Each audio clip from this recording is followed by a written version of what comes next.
Uy tol, what's up? Norem ka? Init ang pangalan mo dyan ngayon Oo nga pero safe lang. Kasi meron ako dito, punta mo na lang ako. Sige tol, takit. Ingat na lang. Sige tol, safe.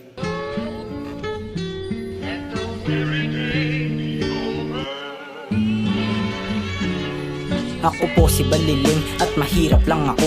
May asawa, may anak sa mundo kong mapaglaro.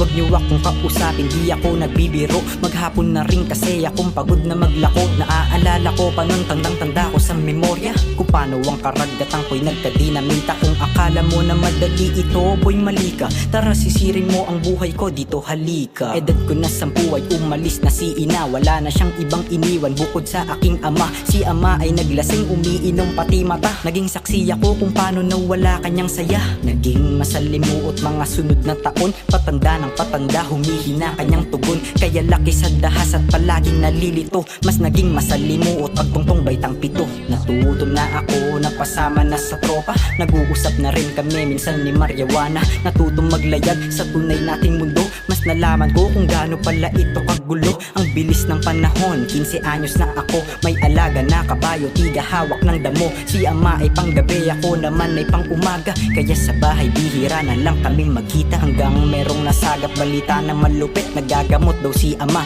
wala namang sakit. Nagbulungan kapitbahay, lalo yung malalapit. Kaya daw pala yung mukha ni ama lagi daw galit. Hindi na magmemetapora, oo siya'y nagbabato. Napansin ko na rin na parang siya ay medyo gumulo. Kaya sa kwarto umuusok pero walang pakulo. Lalabas din siya maya-maya, sobrang palong-palo. Dun na lalong gumulo ang aking mga desisyon. Di sa pagmamakaawa pero wala nang atensyon ang binibigay sa akin. Lagi na ako sa labas, hindi ko nga inasahan na si amay magwawakas. Isang gandang umaga papunta ko ng eskwela. Ako'y naglalakad, rinig ko na mga busina. Nang biglang lumapit sa akin to si Ate Junicia. May nangyari daw sa aking ama, napatila. Ako nung mga sandali na yun nagtataka. Dali-daling tumakbo, pabalik sa aking papa. Malayo pa lang ako, nagtitinginan na sila. Sobrang gulat nung makita si amang nakahiga.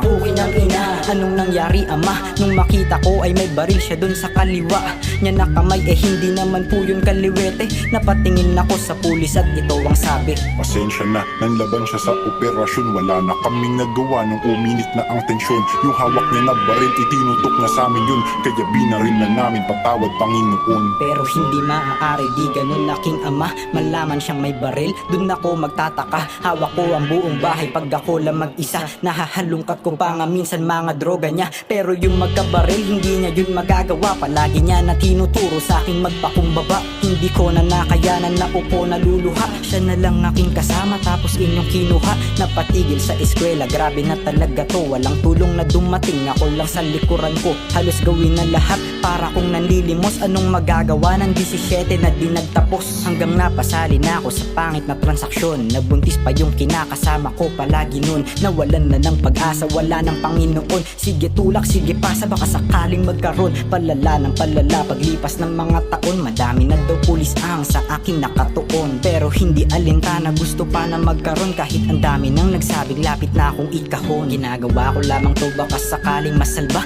ang aking munting anak. Masagana paglaki niya, madami daw paraan, oo madami talaga. Pero tandaan na mata natin ay magkaiba. Lipas ng ilang taon ay sikat na si Baliling. Pag naririnig pangalan niya may napapailing. Nagtinginan ngumisi at medyo natatawa. Kumukuha din ako doon, sobrang ganda talaga. Tapos Lunes ng umaga, medyo hirap pa bumangon. Merong kumakatok sa may pinto ng mahinahon. Ako ay tumayo, walang halo na taranta. Pagbukas ko ng pinto, nakaasul alam ko na